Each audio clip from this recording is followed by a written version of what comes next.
Praise the lord. అందరికీ వందనాలు తెలియజేస్తున్నాను.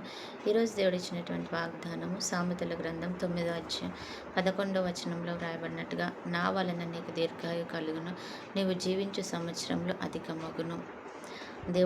దేవుడు తన కృప చొప్పున మనకి ఆరోగ్యంను, ఆయుష్ని ఇస్తేనే మనం దీర్ఘాయుష్తోనూ ఆరోగ్యంతోనూ జీవించగలుగుతాం. అది ఆయన వలన మాత్రమే జరుగుతుంది. అవును, నరుని ఆయుష్ యెహోవా పెట్టిన దీపము అంటాడు దేవుడు. అవును, దేవుడు ఇస్తేనే కానీ మనకి ఈ ఆయుష్, ఆరోగ్యం మనకి ఉండవంట. అందుకనే దేవుడు అంటున్నాడు, నువ్వు తిన్న రొట్టె వలన మాత్రం కాదు, కానీ దేవుడిచ్చి మాట వలన బ్రతుకుతావు అంటున్నాడు దేవుడు. మనం తిన్న రొట్టె, మనం తింటున్న బలమైన ఆహారం బట్టి మాత్రమే కాదు, కానీ ఆయన మాట మనకి ఇస్తేనే, ఎన్ని తిన్నా, మనం ఎంత మరి బలమైన ఆహారం తీసుకున్నా కానీ ఆయన కృప ద్వారా మాత్రం మనం ఎక్కువ కాలం జీవించి ఆరోగ్యంగా ఉంటాం.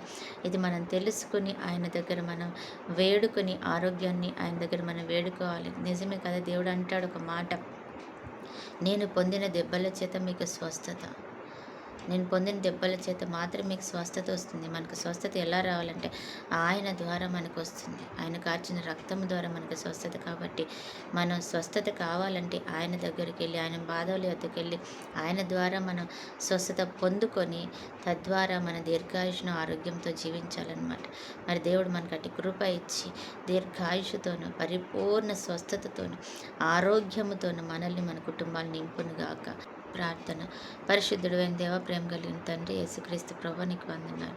ఎంతమంది బిడ్డలైతే ఈరోజు ఆరోగ్యంను, తన దీర్ఘాయుషును కోరుకుంటున్నారు ప్రభా. పడకల మీద, మంచాల మీద, తన్ని హాస్పిటల్స్లో ఉండి వేడుకుంటున్నారు నిన్ను ప్రభా.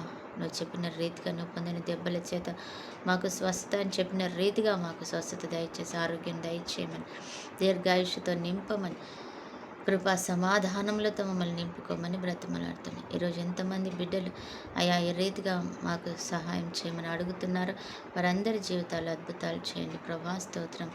యేసుక్రీస్తు నామానికి మహిమ కలుగును గాక. మంచి ఆరోగ్యం దయచేసినందుకు వందనాలు. అలాగే ఈరోజు బర్త్డే, మ్యారేజ్ డే జరుపుకున్న బిడ్డలు జ్ఞాపకం చేసుకుని తండ్రి అయా, ప్రతి ఒక్క బిడ్డకి ఆరోగ్యము, ఆయుష్, ఐశ్వర్యం, ఘనత దయచేయండి ప్రభా. ప్రతి ఒక్కరిని నీ చేతులకు అప్పగిస్తూ యేసు నామములో ప్రార్థిస్తున్నాము తండ్రి, ఆమేన్.